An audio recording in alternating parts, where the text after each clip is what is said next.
Greetings and salutations, friends, and welcome to yet more Warhammer 40k lore. Today we will be talking about the Primarch project. So, the Primarchs, the Emperor's greatest achievement and ultimately his downfall. These 21 sons of the Emperor were created to rule the galaxy as the Emperor's instruments. To begin with, they were tasked with leading the Emperor's armies, but ultimately, this was supposed to be a temporary responsibility. Much has been made of their undeniable skill in combat and strategy, but it is important to remember that the Primarchs were not just superhuman warrior generals. They were also statesmen, philosophers, scientists, architects, craftsmen, and judges. They were designed not merely to conquer the galaxy, but to unify it, and then rule it. To this end, the Primarchs were created with different personalities and physical and mental gifts. For better or worse, these aspects of the Primarchs were further shaped by the planets they grew up on. But we're getting ahead of ourselves. First up, let's explore how the Primarchs were created, and we'll get back to some of the why later. Immediately, we have a bit of a lore conflict. The old pre-Horus Heresy series lore and the new lore. The old lore seems to suggest that the pre-unification Thunder Warriors were based off the genetic material of the Primarchs, whereas the new lore seems to suggest that the Primarchs were created after the Thunder Warriors, to act as a basis for the new generation of Adeptus Astartes. Granted, it is also possible that the plans, so to say, for the Primarchs were completed before the Thunder Warriors and therefore used for the Thunder Warriors, and then the Primarchs were created essentially during the age of reunification. So it's kind of a who came first, the chicken or the egg scenario. Regardless of which came first, though, the Primarchs were originally conceived by the Emperor's need for leaders. And not just military leaders, mind you. It is, once again, important to remember that the Emperor was aiming for complete control of the galaxy, and governing such an unimaginably large area with quadrillions of inhabitants spread across tens of thousands of planets and orbital installations, with all the paperwork and infrastructure that comes with it, is in all due reality an impossible undertaking. Mere men simply cannot adequately govern such an incredibly vast area, and its innumerable problems. The only solution, then, would be to delegate ever more power to ever smaller areas. If the galaxy cannot be governed from Terra, then it must be governed from the solar system. If it cannot be governed from the solar system, then it must be governed from the segmentum. If it cannot be governed from the segmentum, it must be governed from the sector, and so on and so on and so on. To begin with, this seems like a decent enough solution, but the problem starts becoming apparent when you realize that the people being delegated to are humans. Here in Norway, we have an old saying, you shouldn't put the goat to watch over the grain. And just as goats eat grain, humans tend to dine out on power. The more power you delegate these people, and the less oversight provided, because you're trying to rule from the planet of Terra, to the solar system, to the segmentum, to the sector, and so on, providing quite possibly dozens of level of separations, the more likely said human is to start pushing his boundaries, all in the name of securing himself ever more power. This in turn will lead to instability as the larger government tries to rein in the ambitions of its underlings, and maybe they manage to do just that in 99 cases. All well and good, except in the 100th case, a governor decides he no longer wants to be a part of the Imperium and rebels. Now, multiply that by 10,000s, and you have a downright uncomfortable number of rebels running around the incredibly complicated machine that is a galaxy-wide governance, kicking over gears, breaking chains, and generally making a real nuisance of themselves and interrupting the governing process. So, obviously, they have to be dealt with. But how? If you try to negotiate with them, you will be seen as weak and ready to offer compromises, which in turn will have more governors standing there with their hands out. And if you crush them with military might, you will be seen as a dictator, crushing the freedoms of the innocent. Not to mention the simple cost of launching and running a military campaign on such a scale. Doomed if you do, doomed if you don't. So no, this system simply isn't good enough to govern a galaxy-spanning empire. So what do? Not conquering the galaxy isn't an option, and not controlling it directly also isn't an option either. The indirect approach was attempted during the golden age of tech, and well, we all know how that went. And while on the point of the golden age, we sure as shit can't use the AI to govern the galaxy, seeing as they have a nasty habit of revolting and trying to murder all the squishies. So what's left? Direct governance? Not even the Emperor could oversee everything all the time, so that option is out. Delegation.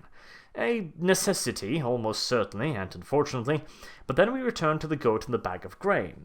So if you break it down, what's the primary problem? Well, humans, essentially. And since replacing humans with an AI is off the table, the only real option that remains is to build a better human. So, easy peasy. After all, if you've got a better human, you need fewer degrees of separation since the individual human will be able to govern a larger area, meaning that you will have less areas to, have an oversight for.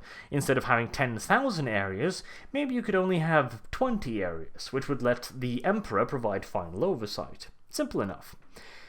Except, of course, for the creating a better human part.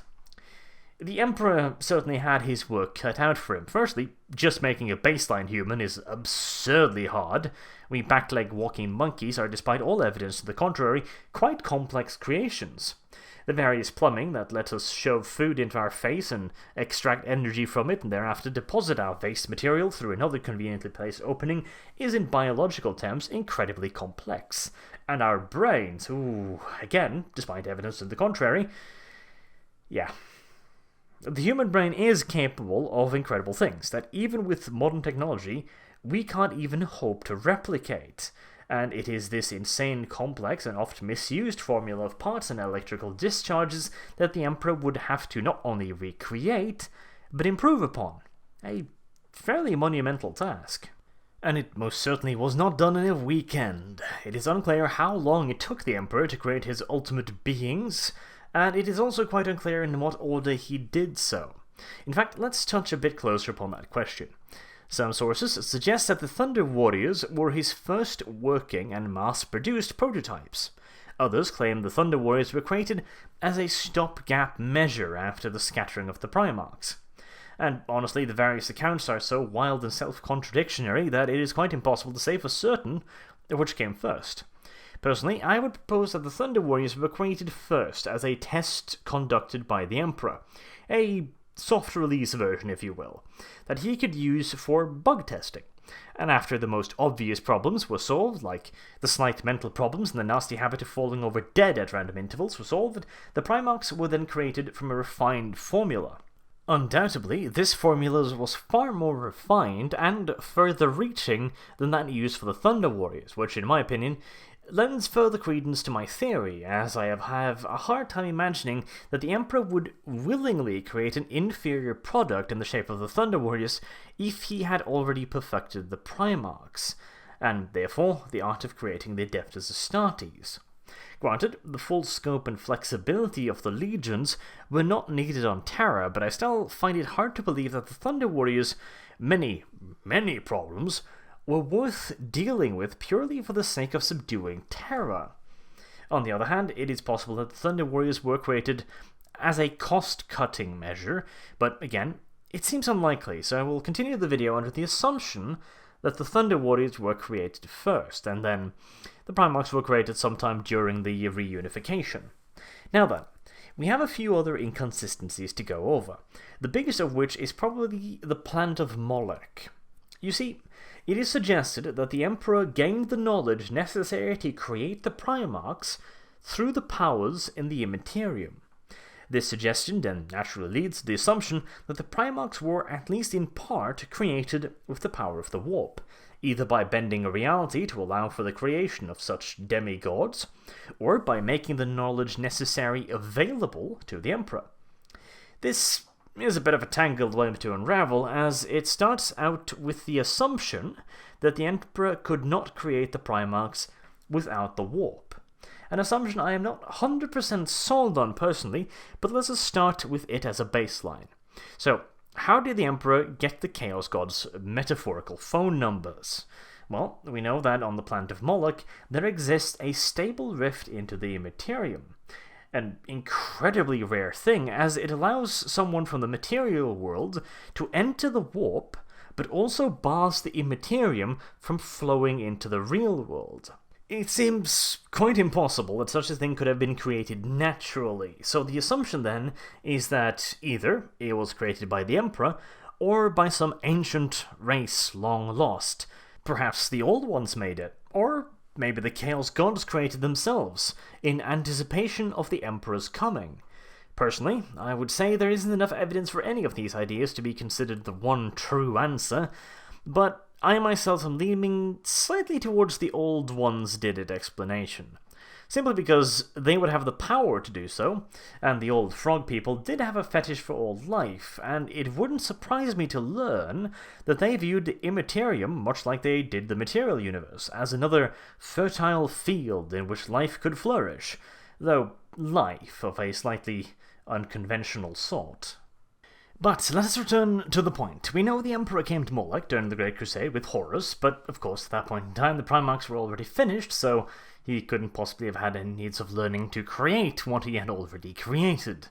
It is entirely possible that he entered the portal for some other reason, but again, it is unclear, or maybe he just showed up to close it, or maybe he forgot his favorite toothbrush. Who knows? We do have eyewitness accounts, however, that says the Emperor discovered and entered the portal, or possibly created the portal. It's a little bit vague. But it is unclear whether that was during his visit to Molech at the head of the Great Crusade, or before that. Since we're working under the assumption that the Primarchs were in part created with warp knowledge, however, it would have had to have been before. So at some point during Manti's first trek into the stars, the Emperor must have either created or discovered the portal, either by design or accident, and entered it. Inside, it is heavily suggested that he made a deal with the Chaos powers. What this deal was is unclear, and honestly, it is equally unclear if he even made a deal in the first place, as the ones claiming that such a compact was made are the Chaos Gods and their demons. Not necessarily the most trustworthy of sources. In fact, I'd probably set them side to side with CNN on this kind of stuff, assuming that Clinton is a Chaos God, which at this point... no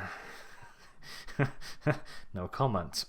On the other hand, you have the examples of Horus, who claim to have entered the same gate and through might of arms wrested power equal to the Emperor's from the gods themselves, which I find dang hard to believe, as the Chaos Gods are essentially all-knowing and all-powerful within their own realm. And as such, I suspect they simply humoured Horus and let him think he stole their power, because they knew that it would drive him even further from the Emperor to think that the Emperor simply stole power, while he, the mighty Horus, refused to deal with these demons and instead subjugated them. Or at least so he was allowed to think. And so, since we cannot know for certain one way or the other, both possibilities are more or less equally valid. As usual, I will present you with my theory and the reasoning behind it. So, let's begin at the start, shall we? My theory is that the Emperor came to Molech late during the Golden Age of Tech, right around the time that said Golden Age was turning into the Dark Age of technology leading into Old Night. The period of time, in fact, that would eventually be called Old Night. The catastrophic series of events, both material and immaterial, that isolated the planets of the Imperium from each other, and essentially destroyed the first human empire. So, to get back to the point, I think that the Emperor, being a relatively smart fellow, could see the writing on the wall, and was starting to investigate the cause of the rapidly mounting problems, and potentially laying plans to start over from scratch, should shit really hit the fan.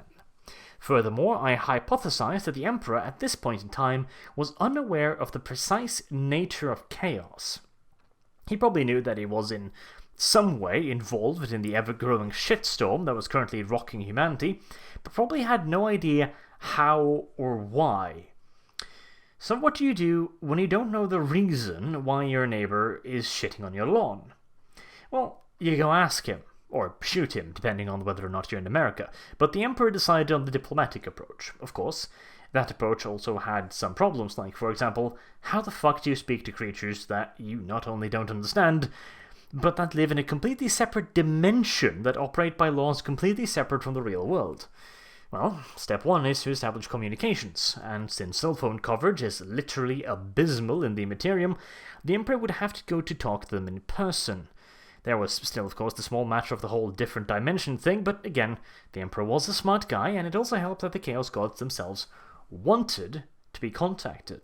And again, we are working on the assumption here that the Emperor didn't quite know what chaos was at this point in time, which I would actually say this is the weakest point in my theory, because there are things that would suggest that the Emperor was working against chaos from a far earlier point in time. In fact, there are even some vague suggestions hinting that fighting against chaos was always the Emperor's plan. In fact, that he tried to defeat chaos by creating the Golden Age technology, defeating the ideas of religions and superstition via enlightenment and, the belief in reason. But again, those sources are, shall we say, not entirely solid, so for the moment, until further news is revealed, we will be assuming that he didn't quite know what he was dealing with, which would have worked into the Chaos Gods' favour, and would have meant that they would want to be contacted.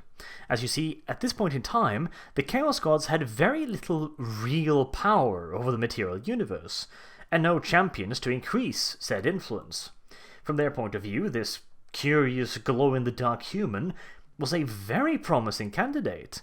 Again, though, they didn't really have all that much power at the moment, nothing close to what they have in modern 40k. They had some, surely, but nowhere close to what they would eventually gain. So, all they could do was blur the lines a little and probably drop some hints here and there. But as I think I have mentioned once or twice, the Emperor was relatively intelligent, and he followed the trail of breadcrumbs straight to Molech, and there he began to work his magic. It probably took him a while, but he eventually managed to create a portal, and notably a stable portal. Seeing as the Chaos Gods are unlikely to give a shit whether or not their influence leaks out, it seems probable that the Emperor specifically made the portal airtight, metaphorically speaking, which again suggests that while he might not have known exactly what chaos was, because, well, he's going to deal with them, he probably had some suspicions. Now, what went on inside the portal after the Emperor stepped through is impossible to say for sure, but what we do know is that 1. The Emperor, in all due probability, spent a long-ass time in there. Well, seconds in our time, but the flow of time is quite different in the warp, and judging by Horus's stay, the Emperor probably spent years, if not decades, inside the warp. Granted, it is also possible that he was in there for minutes at most, because, again, the warp doesn't really follow the same rules as our material universe when it comes to, how time works and the internal logic of our world, but the Emperor and Horus both entered from the same portal. It therefore seems reasonable to assume that the passage of time would be somewhat similar. No guarantee, but reasonable-ish. And Horus claims to have been in there for decades, if not centuries, fighting against the Chaos powers to wrest their power from them. And the second thing we know is that when he came out of there, he was resolved to defeat Chaos. Now, I don't know about you, but generally speaking, I rarely leave a tea party with the urge to murder the other participants with biscuits. So this somewhat hostile attitude suggests that whatever was discussed on the other side of the portal ended in a bit of a disagreement. What we do know, though, is that the Emperor was determined to defeat Chaos from the very start of his rise to power on Terra. The unification, Terra, by the way, and that is why I would personally say that the Primarchs and the Primarch project were not created with any chaotic aid or power. That is, however, not to say that the Emperor didn't use some sort of war power, and the distinction is an important one. The Old Ones and the Eldar both use the power of the Immaterium, and indeed, the Imperium and even the Orcs do so as well via Psykers and Navigators. But this power is fundamentally different to that of the four Chaos Gods. As I have ranted about on several different occasions, the warp itself is neither good nor evil. It is simply energy that can be focused into practically anything and everything. Chaos power is obviously a large part of it, but we have plenty of examples of the warp being used without direct chaos influence. To cut a long story short, yes, I do believe the Emperor used some sort of warp knowledge to create his Primarchs, but I do not think that knowledge/power was chaotic in nature. and I highly doubt it was given to the Emperor by the Chaos Gods, or at the very least, I think that they did not do so willingly, or alternatively, knowingly. Now, back to the Primarch project itself. Creating 20, or well, technically 21, demigod superhumans is a complicated, time-consuming, and resource-devouring process. Once the base genetic material was created by the Emperor, they were placed in vaguely complicated vats, where they would slowly grow into their full power. Possibly, the Primarchs might have been subject to some sort of conditioning or mental preparation/shaping of their personalities. In fact, it seems quite likely that this would have been the case, or at the very least a plan, seeing as the Emperor had already started planning out the various legions' particular roles and preferences. It also seems quite likely, though, that said mental programming was far from complete when, inevitably, shit happened. You know, having already started thinking out how I'm going to cover various future subjects relating to the Horus Heresy and the Primarchs, I feel compelled to warn you that the words blame Lorgar will be used many, many times. But this will be the very first time. You see, we have Lorgar to blame for the shit that happens next, and pretty much every bad thing that happens in the rest of the entire Horus Heresy series. You know, times like this, I wish I was more famous so I could make the hashtag blame Lorgar a thing. Anyways, back to the story. Or actually, it's a long fucking story, and probably better saved for an episode on Lorgar during the particular incident, but we'll get to that in the next 10-12 years. Lorgar had himself a bit of a bitch fit, questioning his place in the universe, because despite being a superhuman demigod of unbelievable strength and intelligence, Lorgar was still just a massive quivering vagina. Well, okay, it's slightly more complex than that, and I really do think that my video on Lorgar, whenever that comes out, probably before the apocalypse, will be fairly sympathetic, actually. He's an interesting character with a lot more depth than you might originally think, but for now, we'll go with the Lorgar is a bitch version. Now, fact remains that Lorgar was questioning his raison d'etre, and if Lorgar was your average angsty teenager, that wouldn't be too much of a problem, but unfortunately, Lorgar was a Primarch with hundreds of thousands of Adeptus Astartes under his command, so problem.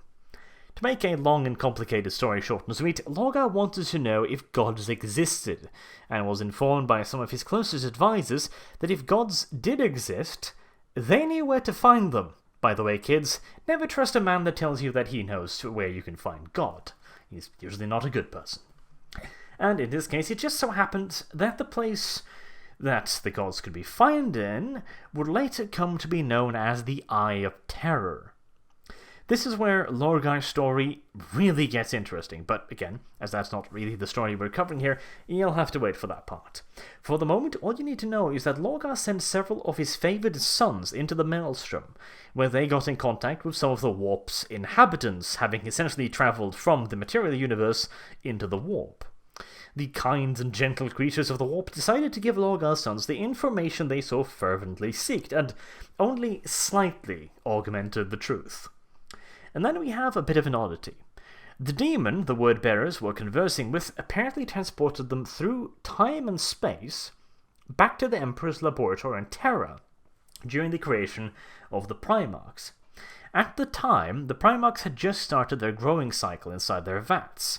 As you can probably imagine, the Emperor did not take kindly to warp interference inside his laboratory, and immediately began searching for the cause, but it was already too late. Through some unknown warp means, the word-bearers caused a cataclysm inside the laboratory.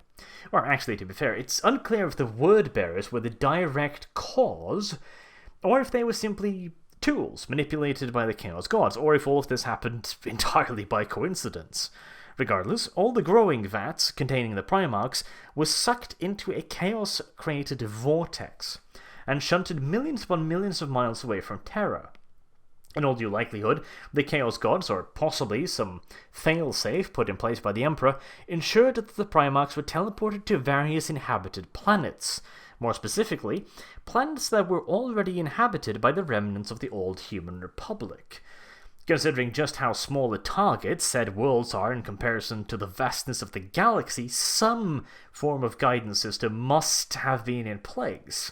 Although again, it almost certainly was not entirely chaotic, nor entirely imperial. There's also a theory suggesting that the Emperor scattered his sons on purpose. This would indeed explain the accuracy of the teleportation, but I personally don't put much stock in the idea. Because while the Emperor would have known about these worlds previously, and might have made an educated guess on how they would evolve and therefore send his sons to fitting worlds, it seems a bit of a long shot, and has also been disputed on several occasions in the Horus Heresy series. Also, I have a hard time imagining that the Emperor would be willing to take such a massive and uncontrolled, mind you, gambit with his sons, especially as there was precious little for him to really gain from this. Surely he would have felt much safer having his sons close by and be able to guide their education, their creation process, and their growth instead of, hurling them across the galaxy and just hoping for the best, With all that in mind, I think we should err on the side of caution and just blame Lorgar. With that out of the way, though, the laboratory exploded with magic and scattered the Primarchs across the galaxy. As far as we know, all of them arrived on livable human planets. I say as far as we know because there are 2 Primarchs whose history we know virtually nothing about.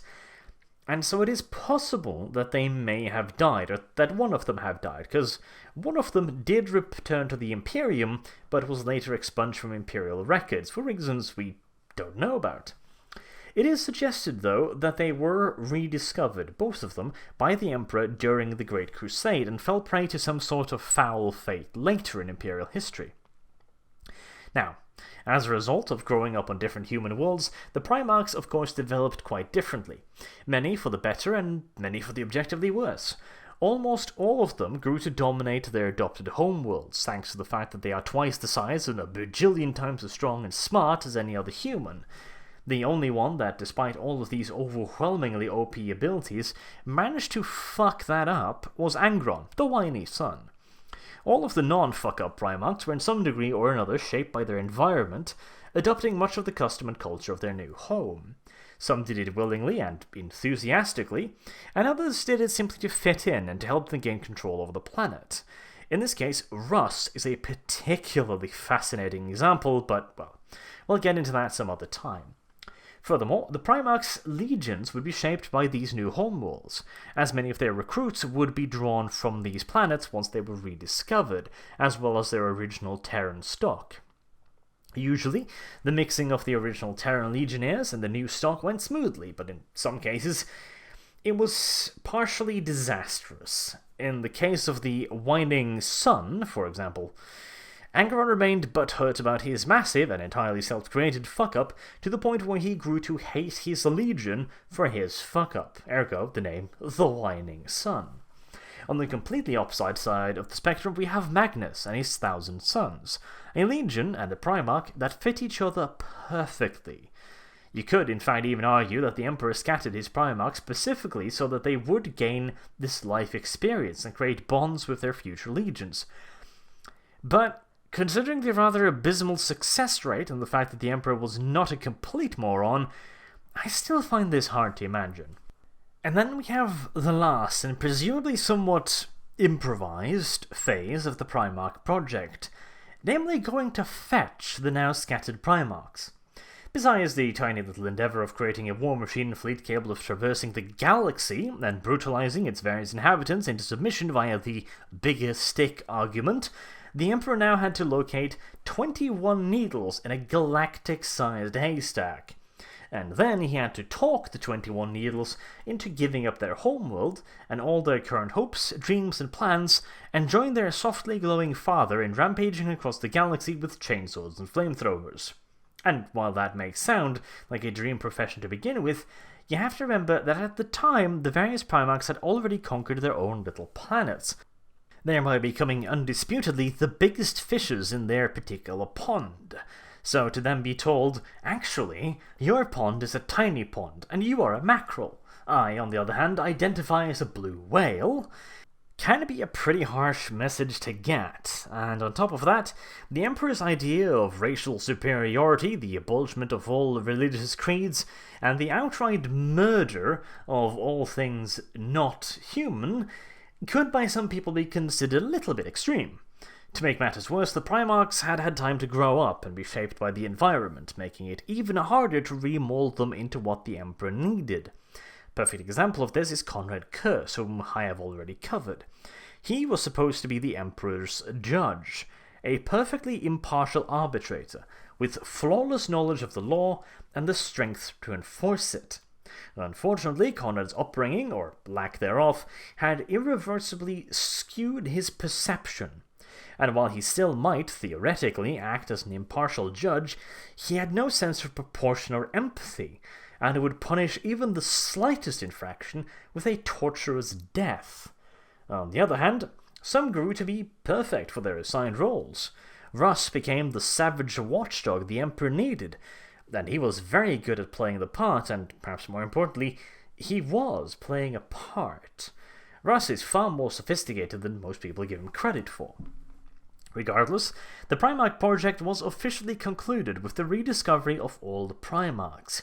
There were some failures and some notable successes, but all in all, it appeared to have mostly worked out. At that point, no one could possibly imagine that it wasn't the failures, but the greatest successes that would come to haunt the Imperium.